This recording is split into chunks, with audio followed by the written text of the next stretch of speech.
La revista El Doctor en Casa presenta su programa El Doctor en Casa TV.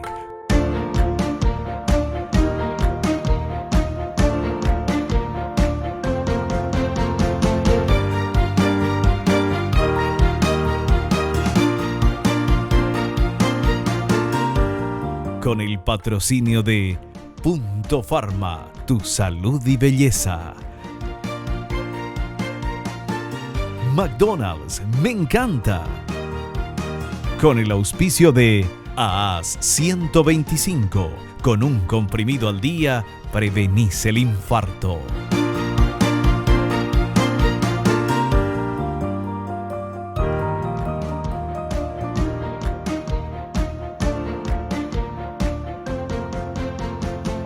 Hola, ¿cómo están todos? Muy, pero muy bienvenidos. Esto es El Doctor en Casa. Hoy vamos a hablar de un tema importante, del que sabemos muy poco, conocemos, escuchamos y si tenemos algún familiar o alguna persona con el mal de Parkinson, obviamente sabemos que es algo duro, es algo difícil, pero ¿por qué no sabemos? Queremos saber, queremos aprender.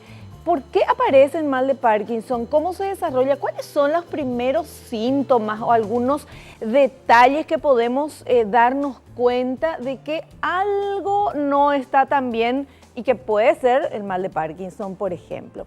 Alguna que otra vez en entrevistas anteriores algún médico dijo que la letra, cuando uno escribía, la letra se le iba haciendo más chiquitita, por ejemplo, que eso era una advertencia.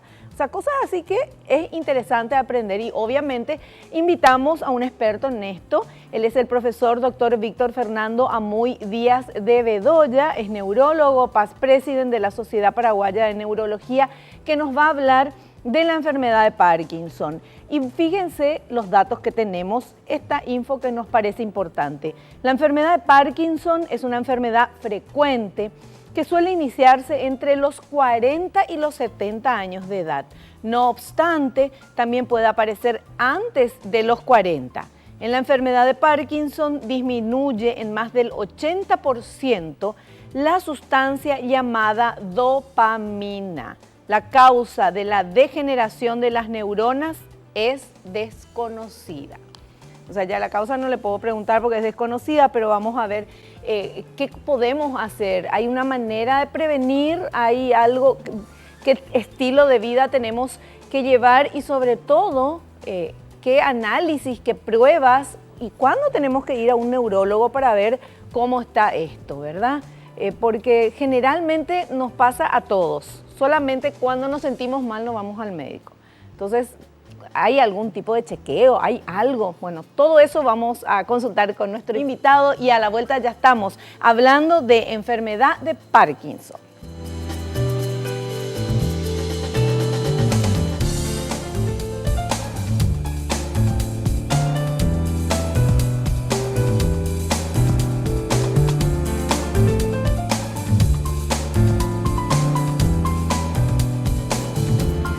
Bien, ya estamos con nuestro invitado, el profesor Dr. Víctor Fernando Amuy Díaz de Bedoya. Él es neurólogo, es past president de la Sociedad Paraguaya de Neurología y es amigo mío de toda la vida.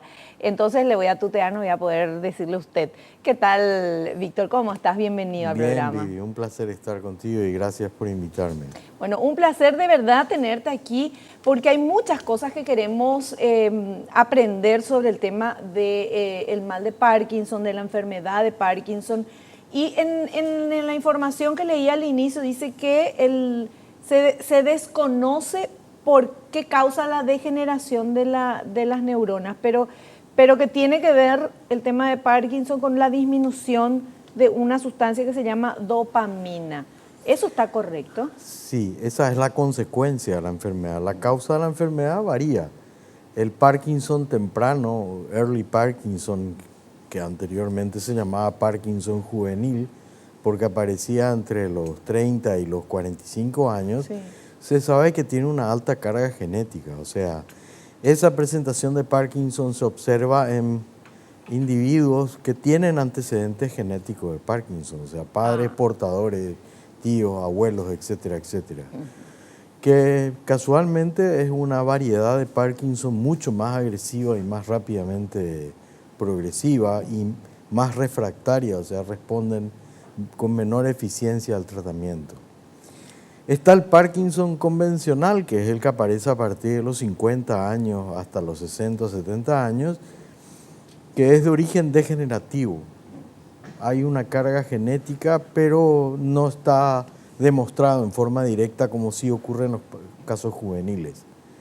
Y está el Parkinson tardío, que es el que aparece en los pacientes de mayor edad, a partir de los 65 o 70 años de edad, cuyo origen está vinculado a problemas de la red circulatoria a nivel cerebral, que hace que se vaya degenerando por culpa de una mala irrigación áreas vinculados al control del movimiento y del tono muscular, y hace que aparezca un Parkinson que anteriormente se llamaba Parkinson senil, que hoy en día se llama Parkinson de aparición tardía, que entre paréntesis tiene muy buen pronóstico y casi muy pocos de ellos incluso requieren un tratamiento medicamentoso. Casi todos evolucionan con una rehabilitación, un plan de ejercicio, un plan de control dietario, etcétera, etcétera.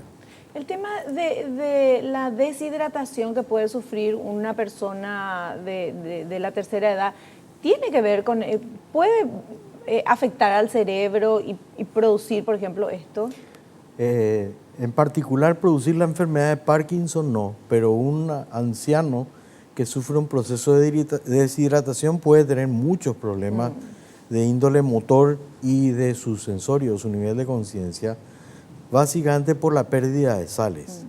La hiponatremia produce un estado confusional por el cual el paciente no se ubica en el tiempo y en el espacio y produce un cuadro de hipotonía muscular, una debilidad marcada y la aparición también de algunos temblores.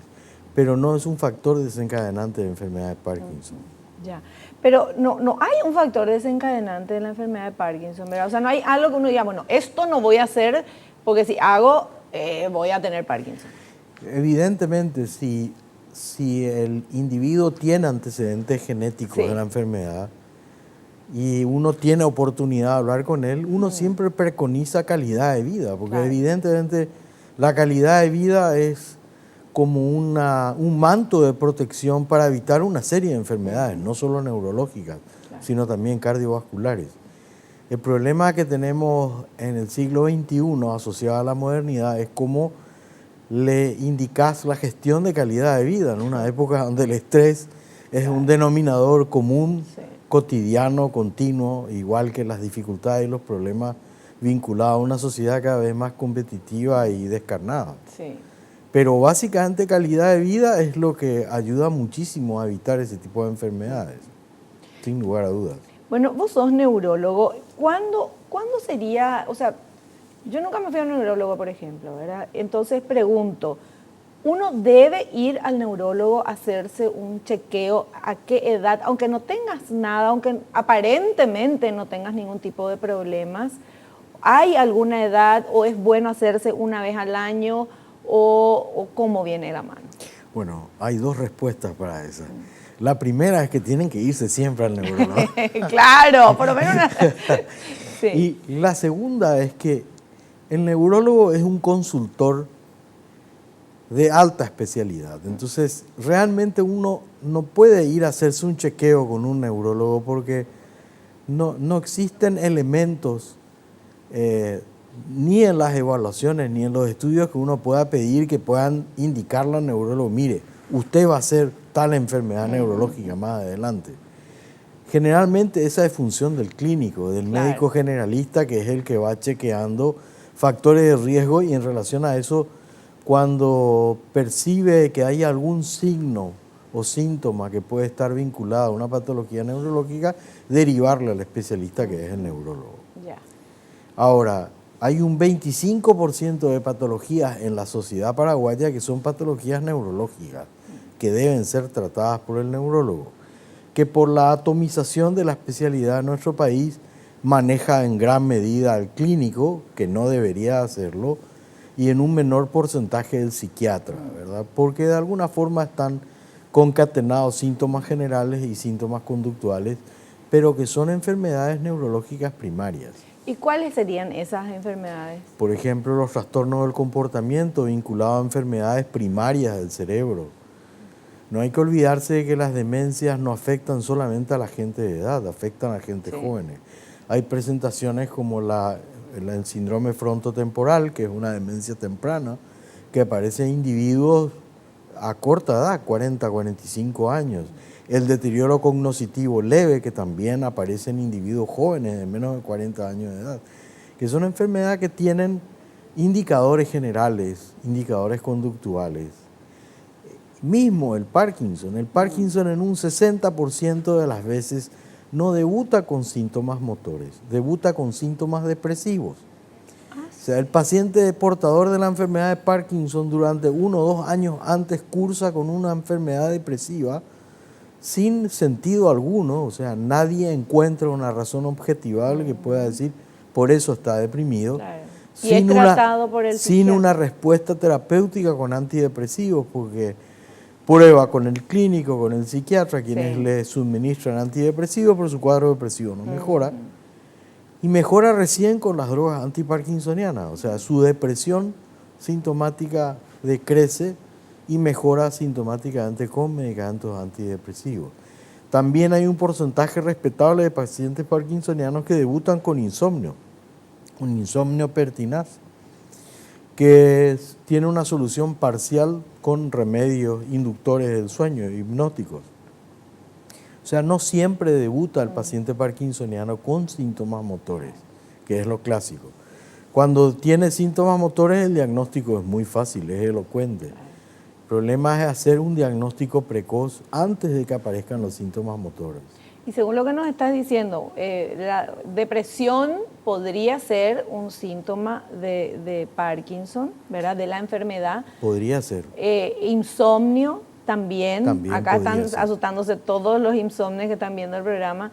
Pero entonces, ¿qué tiene a veces esa gente? Además de tratarse, o sea, ir a su médico clínico, pero si está con depresión, se le deriva a un psiquiatra, ¿verdad? O un psicólogo, un psiquiatra. Lo que el psiquiatra debería de hacer es explorar, buscar causas orgánicas que pudieran explicar a la depresión o al insomnio como un síntoma en el contexto de una enfermedad global.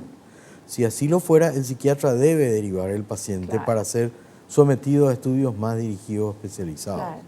Bueno, pero si una persona, yo pienso siempre en la gente que nos está viendo, porque muchas veces justo le damos en el clavo, está viendo la persona que está necesitando escuchar lo que estamos diciendo, ¿verdad? Y ojalá sea así, Dios quiera, ¿verdad? Que para eso es el programa. Pero si está viendo el programa una persona que está con depresión de hace mucho tiempo, no le pasa la depresión, es un excelente profesional y todo, o una persona que tiene insomnio y que se pastillea, como decimos nosotros, ¿verdad? O sea, toma cosas para dormir, pero si no toma, eso tiene el insomnio, y sus médicos no le recomiendan todavía ir a un neurólogo. Sería bueno que vayan, que consulten con el médico y le digan, ¿sabes qué? Me quiero ir a un neurólogo, recomendame un buen neurólogo para que me vea. La medicina hoy en día es interdisciplinaria.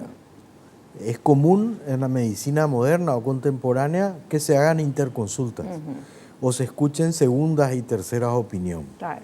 Eso siempre redunda en beneficio del enfermo y redunda en beneficio de un manejo mucho más equilibrado del problema que tiene el paciente. Porque una enfermedad tiene estadios que va escalando. No siempre pasa a un estadio clásico descrito en el libro como un estadio sintomático característico de una enfermedad. A veces tiene estadios menores con síntomas que no son proporcionales a lo que el paciente va a presentar después. Entonces, para eso es que es fundamental el equipo de trabajo. También es algo que yo suelo pedir, que muy poca gente pide, que es la batería neurocognitiva, que hace un neuropsicólogo, que es para poder medir indicadores de deterioro de nivel de rendimiento cognitivo, que son importantes porque pueden explicar también la presencia de síntomas que son acompañantes a otras enfermedades, entre ellas el Parkinson. Porque el paciente con Parkinson no solo tiene problemas motores, sino también tiene problemas cognitivos. La enfermedad de Parkinson es una enfermedad multifactorial con síntomas diversos en el área afectiva, en el área cognitiva y en el área motora. No es solamente en el área motora. Que es lo que nosotros pensamos. Pensás en Parkinson, pensás en una persona que tiembla, ¿verdad? Que le tiembla, pero no es solamente. Y el 30% de los parkinsonianos solamente tiemblan. El 70% no tiemblan. Es más frecuente la rigidez o la acaticia, los movimientos anormales y la rigidez con imitación de movimiento que el temblor en sí. Bueno, tenemos que hacer un corte. Me quedé colgada con este neuropsicólogo. Después nos vas a decir un poco, nosotros alguna vez le invitamos a un neuropsicólogo. A lo mejor sí, no sabíamos que eran neuropsicólogos. Bueno, vos nos vas a contar quiénes son neuropsicólogos para poder invitarlos al programa. Un cortecito, volvemos ya.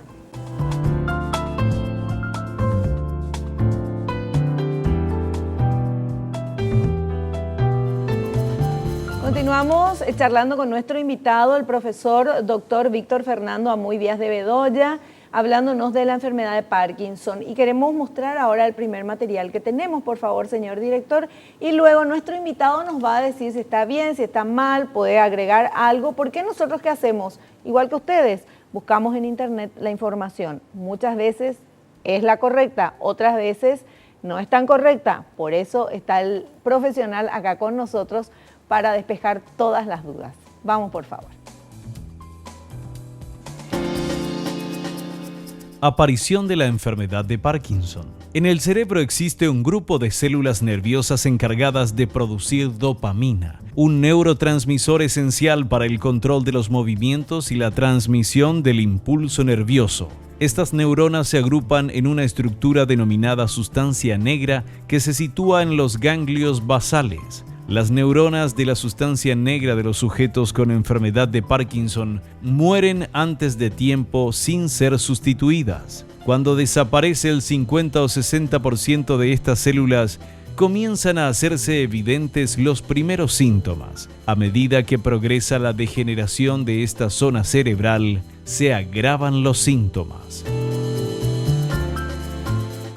¿Está correcto? Sí, es correcto. ¿Hay que agregar algo? No, la muerte se llama apoptosis.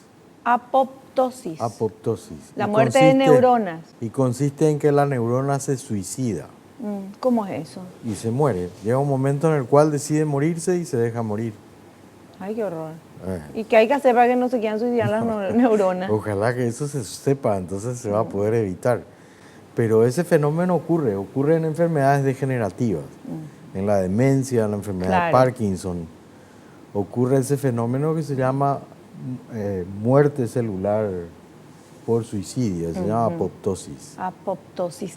Y es cierto que hacer, no sé, ajedrez, crucigramas, aprender un idioma nuevo, cosas así hacen que tengamos, no sé si más cantidad de neuronas, pero o neurotransmisores y que activar el cerebro. A partir de los 16, 17 años de edad, la generación de neuronas nuevas es muy pequeña. Lo que sí hace es estimular la especialización de las ya existentes. Es como que te fueras al gimnasio y hicieras actividad física en forma diaria. Obtenés un mayor rendimiento y masa muscular. La actividad cognitiva hace exactamente el mismo fenómeno a nivel neuronal. Pero desgraciadamente en el adulto la capacidad de generación de células nuevas es muy pequeña. Pero tenemos que cuidar las que tenemos, las neuronas que nos quedan, ¿verdad? Se calcula que hay un promedio de 100.000 neuronas que se mueren diariamente. Ay, Dios mío, me pone muy triste con eso. No, calcula que un adulto con un nivel intelectual alto consume apenas el 30% de su masa encefálica, el 70% no es utilizado. Eso es lo que nos permite llegar a edades avanzadas de 80, 90 años, conservando funciones básicas sin problema alguno. Eso es porque necesitamos un porcentaje muy bajo de masa encefálica funcional. Lo cual permite también de que en aquellos eventos donde hay una destrucción masiva de parte del cerebro, ya sea por un accidente vascular o por un traumatismo de cráneo o la presencia de un tumor, permite de que las demás áreas preservadas puedan de alguna forma reemplazar la función de las áreas perdidas. Perfecto. Bueno, tenemos otro material que habla de los síntomas principales. Vamos a ver, por favor. Síntomas principales de la enfermedad de Parkinson. Los principales síntomas de la enfermedad de Parkinson y presentes en la mayoría de los pacientes son el temblor en reposo, que suele desaparecer durante los movimientos voluntarios, la rigidez muscular, la lentitud y la poca amplitud de los movimientos voluntarios, los trastornos del equilibrio postural que generan alteraciones de la marcha y caídas al suelo, y la marcha característica, a pasos rápidos y cortos de forma incontrolada llamada marcha festinante. ¿Y eso qué tal? ¿Está correcto? Sí, correcto. Básicamente, el Parkinson presenta dos fenómenos motores como síntomas. La kinesia, el fenómeno kinético, que es el temblor, que es bastante característico, porque es un temblor de reposo, desaparece cuando utiliza uno el miembro. Y la hipertonía, la rigidez o espasticidad de los músculos, que hacen de que estos músculos, al estar endurecidos, hacen de que pierda el cerebro la capacidad de controlar el equilibrio. Esa es la razón por la que tienen el tipo de marcha y es por la que tienen trastorno de equilibrio que hace que se tropiecen con facilidad o que caigan. También la misma rigidez afecta a los músculos del rostro y hace que tengan un rostro. El parkinsoniano clásico tiene un rostro bastante característico que se llama facie de jugador de póker, porque el jugador de póker tiene un rostro adusto, claro, donde uno no cara percibe. De póker para que no te pillen las cartas que tenés, ¿verdad? Exactamente. No tenés que expresar emoción. No solo afecta a la musculatura estriada, sino también afecta a la musculatura lisa. Eso dificulta en etapas avanzadas de la enfermedad que el paciente no pueda deglutir. La rigidez de los músculos deglutorios hace que se atore con facilidad y requiera de la utilización de sondaje determinado para alimentarle. Lo mismo ocurre con los músculos lisos del intestino grueso, lo cual es lo que justifica la espasticidad de estos músculos, la constipación pertinaz que presenta el paciente. El paciente de Parkinson le cuesta muchísimo ir de cuerpo, es una persona que va de cuerpo muy poco. También se debe a la hipertonía.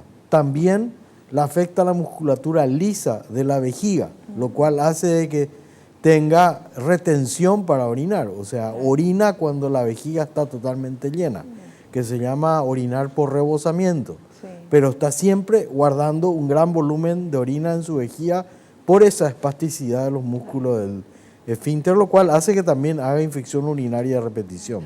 O sea, nosotros lo que podemos ver, los que no somos médicos, ¿verdad? Si una persona está con que tiene Parkinson, lo que podemos ver es lo de afuera, ¿verdad? El movimiento que no quiere mover, pero que como que le tiemblan las manos y todo eso. La cara así, como si fuera que no puede mover nada, ¿verdad? Sin expresión. Pero lo que no podemos ver es todo lo que nos estás contando, que es por dentro, que también es como que se ponen rígidos los músculos, y con problemas graves, ¿verdad? De constipación, el tema de ir, de hacer pipí, de la vejiga, que solamente cuando se llena, y lo de tragar. Así mismo. Esos son síntomas que el paciente denuncia cuando acude a la consulta médica. ¿Y hay pastillitas, medicamentos, algo para no sé si curar es la palabra, porque creo que no, pero para que una persona con Parkinson pueda llevar una vida lo más normal posible? Sí, hoy en día hay un amplio abanico de remedios que se usan para el Parkinson, de distintas esferas, ¿verdad? Y la respuesta terapéutica en líneas generales es bastante buena. Hay un porcentaje de pacientes parkinsonianos que con medicación están asintomáticos. Pueden hacer una vida normal, laboral, social, sí, familiar, y muy poca gente, a no ser alguien muy observador, se percata de que realmente tiene algún tipo de inconveniente. Hay un porcentaje menor de pacientes con Parkinson que responden muy mal a todo tipo de tratamiento farmacológico, claro, y requieren terapias más agresivas o invasivas, como ser la instalación de un marcapaso a nivel del cerebro, marcapaso muy parecido al que se usa del corazón, sí, solamente que se instala dentro del cerebro. Y lo que hace es mandar un impulso eléctrico al cerebro cuando existe mucho movimiento como para que el cerebro se inhiba. Es como un reeducador. O una cirugía del Parkinson propiamente tal, que consiste en intervenir quirúrgicamente y retirar una zona de esas que mostraste en tu primer material descriptivo, que es el área lesionada. Ay, pero ¿y se saca el área lesionada del Se cerebro? saca el área lesionada y el paciente mejora mucho a partir de esa cirugía. ¿Y eso se hace acá? Eso no se hace acá, se envía generalmente al exterior. Había una persona que hacía acá, pero tenía una casuística muy pequeña, que era el doctor Carlos Codas, que falleció. Sí. Porque es una cirugía muy compleja, que requiere de un neurofisiólogo intraoperatoriamente que pueda, a través de unos electrodos especiales, detectar cuál es la zona lesionada, Claro. para que esa sea la zona que quirúrgicamente ablacione o retire del cirujano. Bueno, pero entonces, ¿hay gente o sea, hay diferentes tipos de Parkinson o hay diferentes tipos de reacción de la persona ante los medicamentos? El Parkinson es una sola enfermedad. Es una sola. Que tiene presentaciones diversas. Ya. Hay algunos donde predomina un síntoma y otros donde predomina otro síntoma. La respuesta terapéutica también es variable, varía de individuo a individuo. Hay individuos que responden a una dosis muy baja y hay individuos que requieren esquemas mucho más Claro. complejos en menor plazo de tiempo. O sea, hay sujetos que tienen que tomar cada 2 o cada 3 horas su remedio como para poder mantenerse relativamente bien. Hay otros que pueden tomar 3 veces al día y se manejan con ese esquema Claro. con mucha eficiencia. Pero lo bueno es que vos acabas de decir de que hay gente que está con el mal de Parkinson, con la enfermedad de Parkinson y lleva una vida normal, trabaja, estudia, hace esto. ¿Por qué? Porque está medicado y esos medicamentos en la dosis correcta le funcionan muy bien. En líneas generales, el Parkinson es una enfermedad que responde muy bien a la terapia existente en este momento. Bueno, eso es buenísima noticia. ¿Tenemos que hacer un corte? ¿Sí? Hacemos el corte. Hacemos el corte, a la vuelta continuamos charlando, por supuesto. Tenemos mucho todavía que preguntar a nuestro invitado.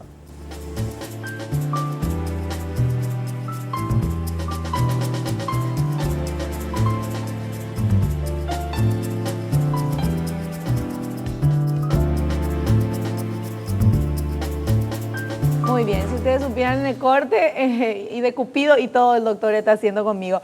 Bueno, vamos a seguir charlando sobre el tema. Serio, nos ponemos serios porque es un tema muy importante.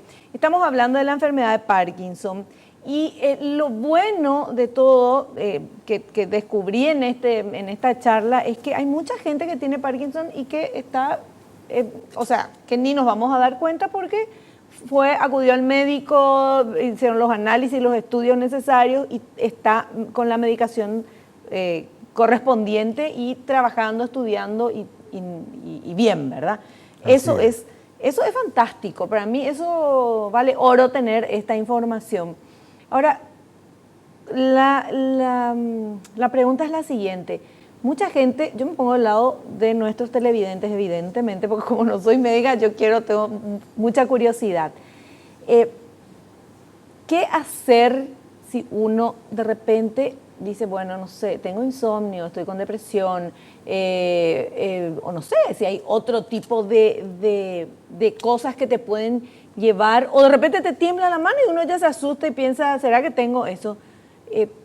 A ver si nos puedes aclarar un poquito eso. Bueno, gracias a Dios, solamente el 15% de los pacientes con temblor de mano pueden ser potenciales portadores de un Parkinson. El 85% tienen un cuadro que se llama temblor esencial o idiopático, que es un temblor familiar, benigno y que no pasa nunca más allá de eso. Así como también hay pacientes que tienen temblor de manos porque tienen enfermedades psicosomáticas, hipertensión arterial, están tomando alguna medicación que les genera temblor de mano o lo que sea.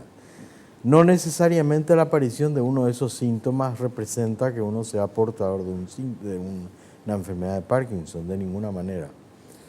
Entonces, por eso es que es importante que el clínico pueda descartar la presidencia de enfermedades generales y cuando el clínico hace eso, entonces sí derivar a un especialista para que pueda definir mejor. ¿Y qué es el tema de la dopamina? Porque yo me quedé con ese nombre. Resulta que el cerebro funciona por impulsos eléctricos. El cerebro es como una usina eléctrica que va transmitiendo una carga eléctrica que sirve como medio de comunicación de una célula cerebral a otra. La transmisión de esta carga eléctrica libera ciertas sustancias, de las cuales una de ellas es la dopamina. Se llaman neurotransmisores porque su presencia desencadenan u obligan a la neurona a desencadenar una respuesta determinada.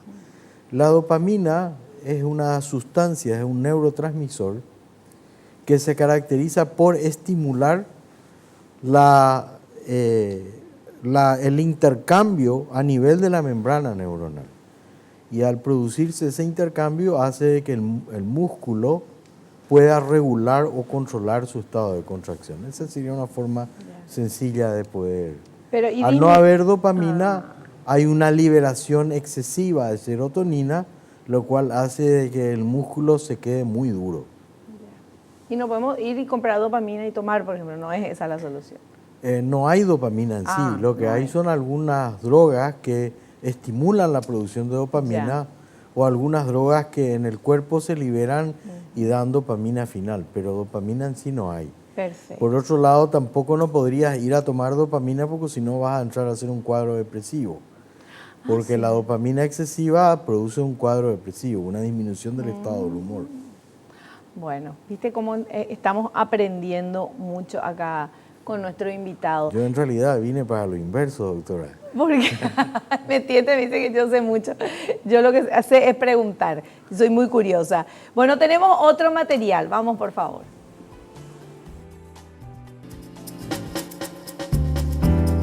Posibles complicaciones. Dificultad para realizar las actividades diarias. Dificultad para tragar o para comer. Discapacidad difiere de una persona a otra. Lesiones por caídas. Neumonía por inhalar saliva. Efectos secundarios de medicamentos. ¿Está bien eso? En realidad no es que uno hace una neumonía por inhalar saliva, es la dificultad para tragar, lo cual hace de que cuando uno degluta, parte del material que uno deglute va al pulmón en vez de irse al esófago. Claro, y ahí se hace neumonías broncoaspirativas. Bueno.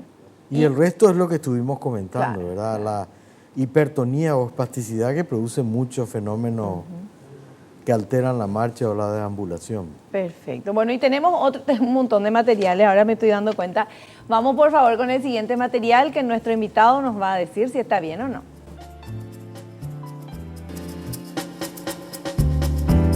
Consecuencias por falta de tratamiento. Sin tratamiento, la enfermedad de Parkinson evoluciona en plazo de 5 a 10 años hasta un estado donde la persona está rígida y prácticamente sin movimientos, con temblor intenso, y donde el paciente es incapaz de valerse por sí mismo y está confinado a una silla de ruedas o inmovilizado en la cama. La disponibilidad de tratamiento farmacológico eficaz ha cambiado radicalmente el pronóstico de la enfermedad. En la mayor parte de los casos, se puede conservar una buena movilidad funcional durante muchos años y la esperanza de vida de los pacientes tratados adecuadamente se incrementa en grado sustancial. Bueno, ¿y esto qué tal? ¿Qué nos decís? La verdad es que es muy difícil de ver pacientes que no se tratan. Hoy en día, en primer lugar, las drogas antiparkinsonianas no son muy costosas. Hay productos equivalentes nacionales que tienen un bajo costo, ¿verdad? En segundo lugar, la mayor cantidad de los pacientes que acuden a servicios públicos tienen cobertura medicamentosa, no solo asistencial. Entonces es muy difícil de ver un paciente con una evolución natural sin tratamiento, ¿verdad? No digo que no haya, es probable que haya, pero es muy difícil. Claro. En segundo lugar, hay pacientes de Parkinson con un tratamiento irregular, que son poco adherentes y que no terminan así como dice el material. O sea, vuelvo a hacer el mismo comentario. Es una enfermedad con presentaciones diferentes y que no se repite nunca en dos individuos portadores de Parkinson.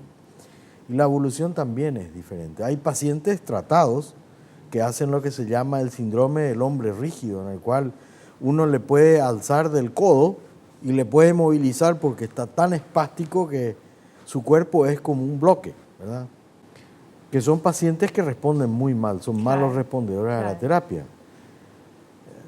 Yo la verdad es que eso prácticamente no veo muy poco, debido a que la mayoría responden muy bien, con forma eficiente al tratamiento. Fantástico. Bueno, tenemos otro material que habla de enfermedad de Parkinson y parkinsonismo. No es lo mismo. A ver.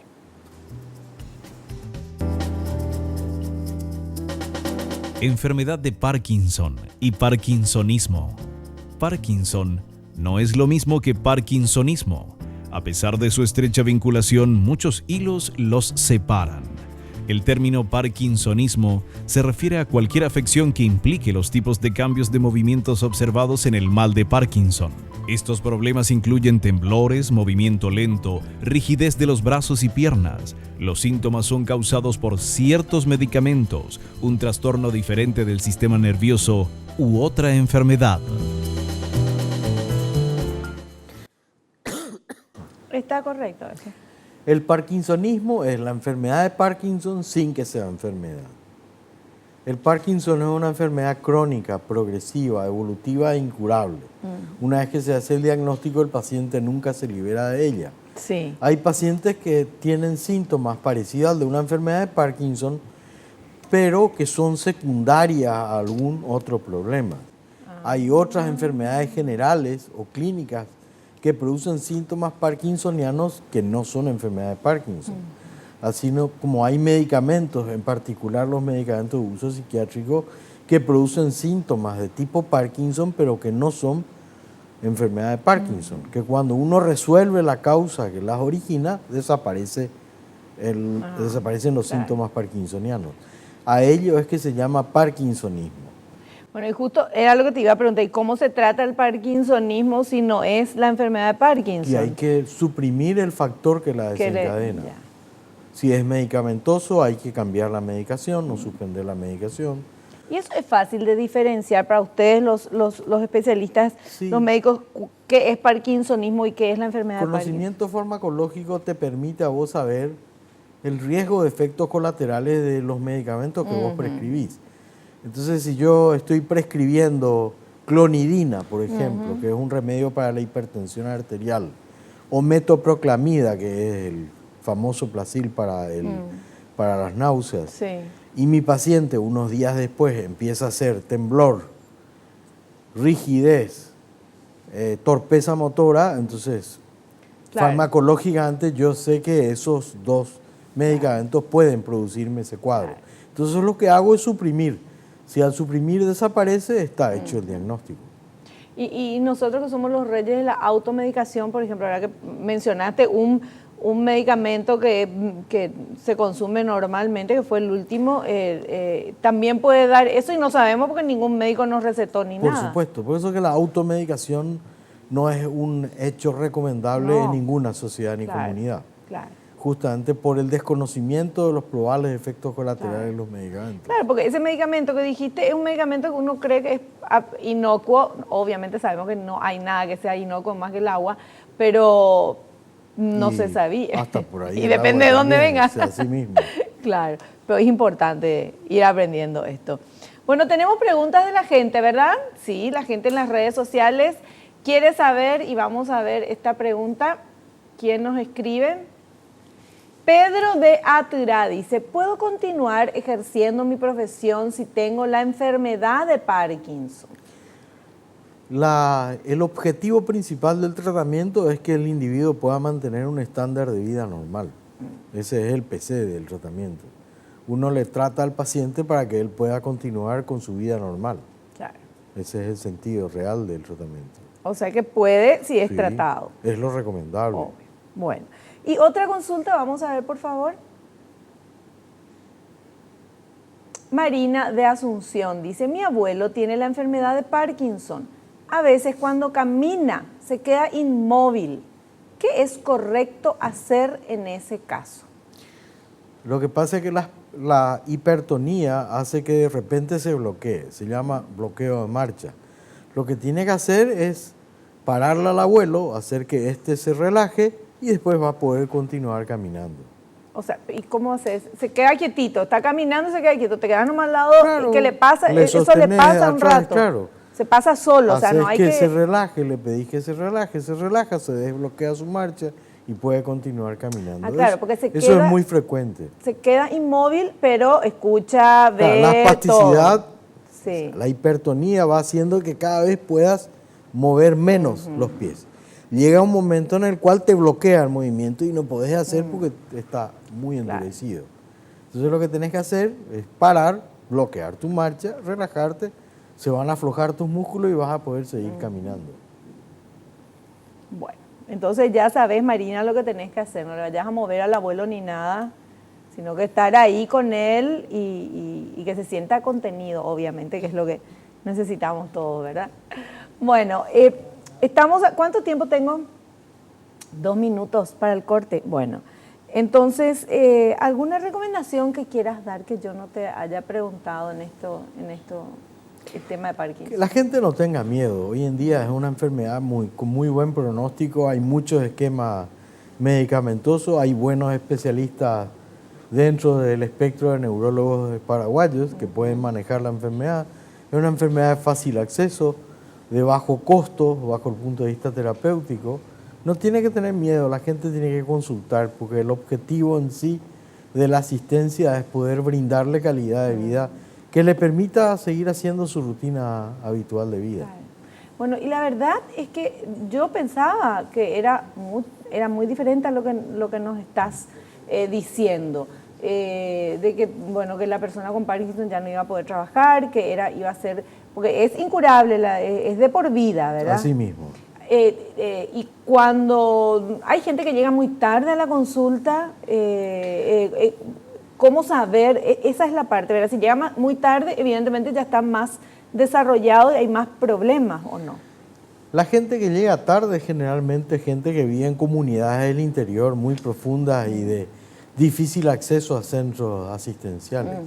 Pero se ve cada vez menos.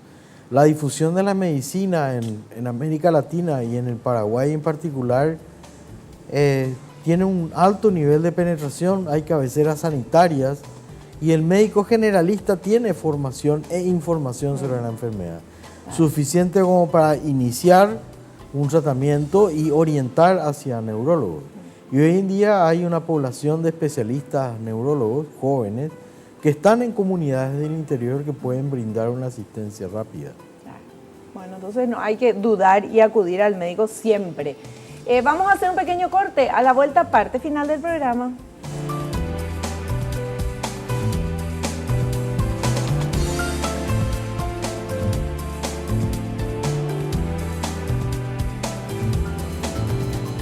Bien, llegamos a la parte final de nuestro programa con el profesor doctor Víctor Fernando Amuy Díaz de Bedoya, neurólogo, past president de la Sociedad Paraguaya de Neurología, que nos estuvo explicando muy, pero muy bien el tema de la enfermedad de Parkinson.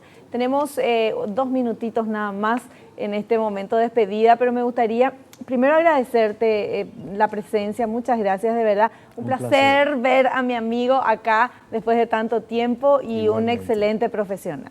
Muchas gracias, igualmente. Para mí es un placer estar en tu programa. Bueno, y algo que le quieras dejar bien en claro a la gente sobre todo lo que hablamos del mal, de la enfermedad de Parkinson. La gente no tiene que tener miedo a lo que tiene que tener miedo a no enfrentar lo que tiene. Porque hoy en día está demostrado de que la medicina de acceso rápido y precoz hace de que hasta las enfermedades más catastróficas tengan un mejor pronóstico y una mejor calidad de vida a largo aliento. Yo creo que a eso apunta la medicina contemporánea, a poder brindar un diagnóstico precoz en la menor cantidad de tiempo posible y a permitir que el paciente pueda acceder a un tratamiento efectivo y en calidad, que pueda sostener su nivel de vida sin que él sienta que está discapacitado por una enfermedad. Hay 2 tipos de discapacidades en las enfermedades crónicas, la mental o emocional, que hace que el individuo se sienta enfermo y rechace absolutamente retornar a lo que es su actividad habitual. Y la discapacidad real o física, que es aquella que produce la enfermedad.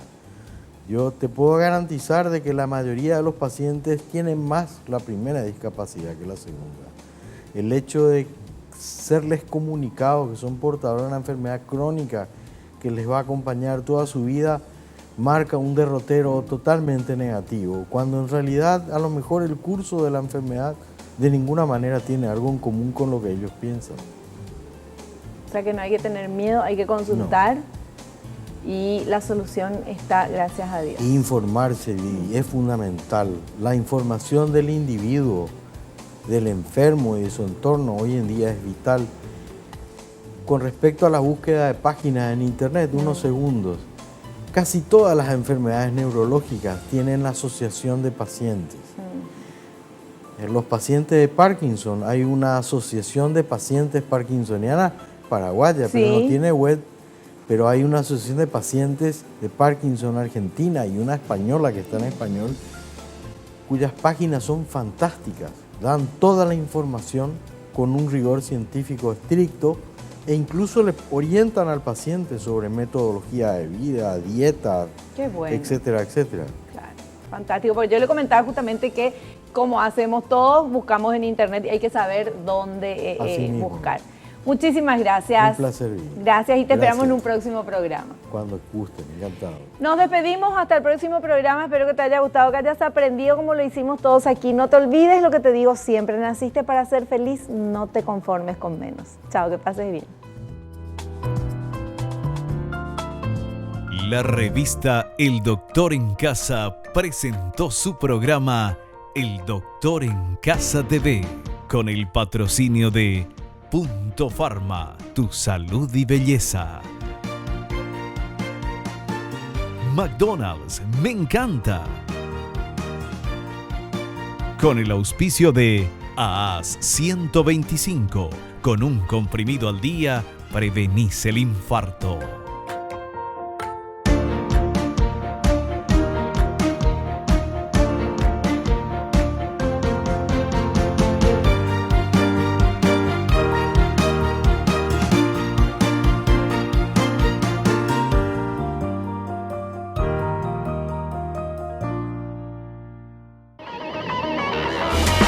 Fue una realización de Alicante.